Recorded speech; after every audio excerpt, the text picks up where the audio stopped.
Welcome students. Welcome to the class of Pharmaceutical Jurisprudence. In today's lecture, we are going to discuss syllabus orientation.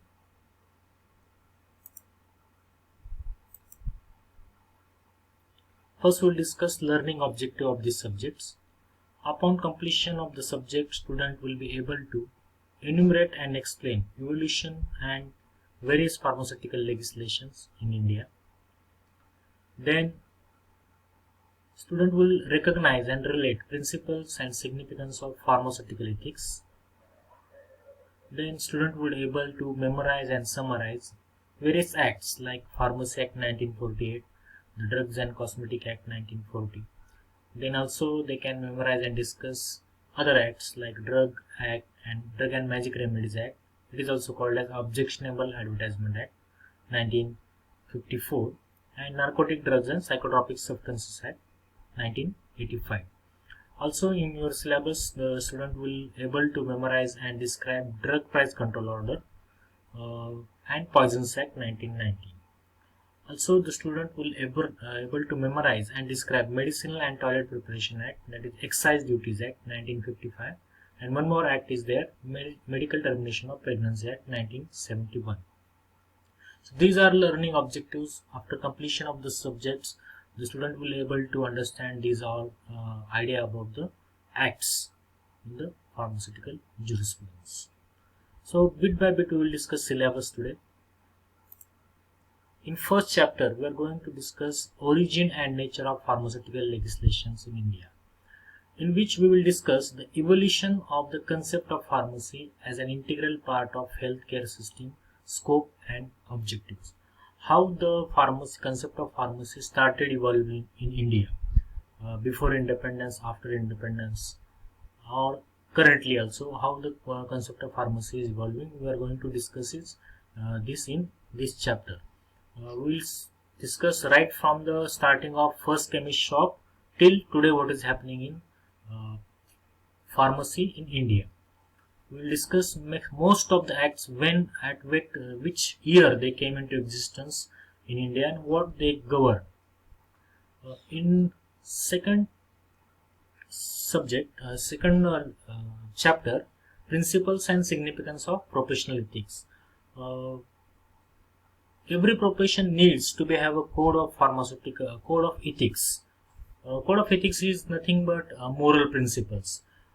Every time any profession is unable to be controlled by laws, so the group of that professionals need to have some moral principles, and ethics is nothing but moral principles. So what is the duty of pharmacists towards society, towards medical practitioners, or towards your particular colleagues? All this will be discussed in this second chapter, that is Code of Pharmaceutical Ethics under Principle and Significance of Professional Ethics. In third chapter we will discuss Pharmacy Act 1948, in which we will discuss general study, education regulation. Education regulations are such a act where the syllabus of all the courses of pharmacy are designed. All the courses of B Pharmacy, D Pharmacy, syllabus is designed in education regulation, which is designed by Pharmacy Council of India, and this is governed by the Pharmacy Act 1948. Again we are going to discuss constitution of state and central councils, that is state pharmacy councils and Pharmacy Council of India. How it is constituted, who are the members of these councils and what are their functions. Then working of state and central council. So after constitution and function, how the central council and state council actually work, how they do registration of pharmacists, we will discuss in third chapter. Also registration procedure under the act. The pharmacists need to be, after completion of the course of D Pharmacy or B Pharmacy, the pharmacists need to be registered as a registered pharmacist. So what is the actual process for registration of the pharmacist will be discussed under this act.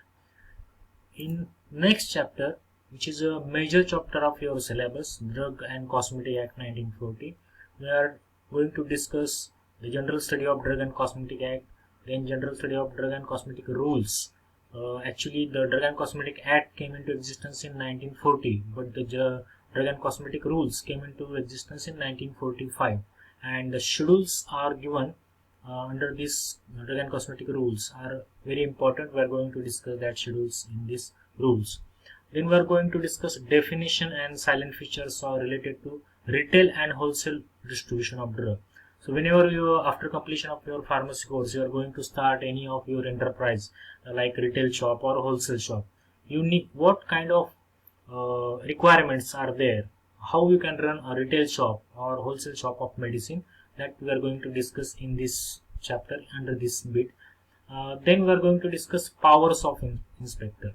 Inspector means under this act drug inspectors. So we are going to discuss powers as well as duties of drug inspector. What are the power conferred to drug inspector and what are the duties due on drug inspectors, we are going to discuss in this bit.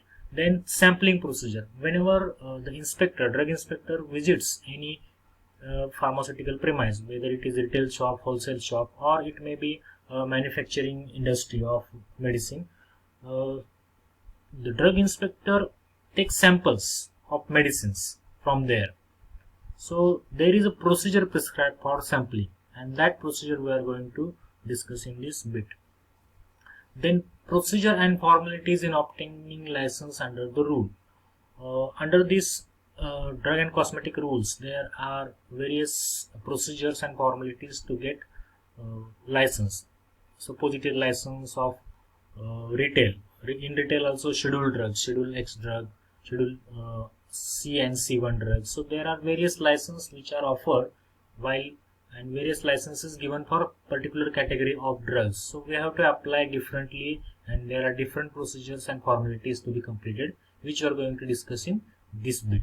Then we are going to discuss facilities to be provided for running a pharmacy. Here pharmacy, nowadays there is no existence of pharmacy. Pharmacy means where the pharmacist can manufacture and dispense a dosage form.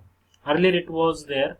Nowadays most of the medicines are available in ready-made dosage forms. No any pharmacist formulates any dosage form in their shop. But still, as a concept of pharmacy, we are going to discuss the facilities to be provided running a pharmacy. General study of schedules. Schedules we have discussed that in Drug and Cosmetic Rules 1945. Under these rules, there will be schedules from A to Y, under which special importance is given to C, C1, F, G, J, H, P and X schedules. We are going to discuss these schedules elaborately, and no doubt other schedules are also going to discuss, but special importance will be given to these schedules. Then last point in this chapter is silent features of labeling and storage condition of drug. In this bit we are going to discuss the labeling and storage of various kind of drug. For example, drugs for veterinary drugs for animals, where it to be stored, how it to be stored in medical shop, or how it is to be labeled, or if the medicines are for injectable purpose, then what should be there on their label. If it is in narcotic category, what should be there on label, that we are going to discuss in this bit. Next chapter is Drug and Magic Remedies Act 1954. It is also called as Objectionable Advertisement Act.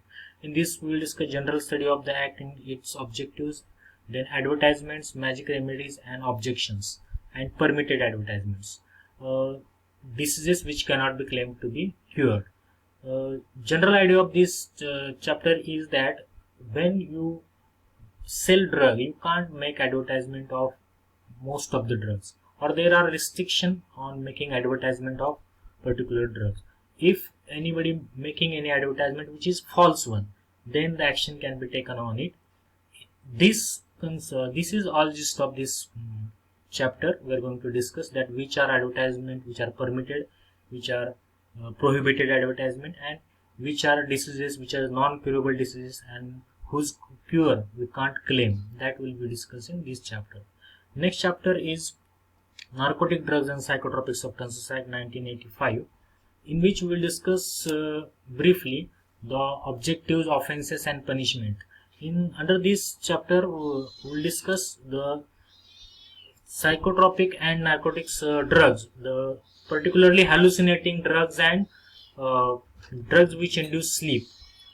These are prohibited drugs, and these drugs are to be discussed under Narcotic Drug and Psychotropic Substances Act. So thoroughly we will discuss offences, punishments and objectives under this act.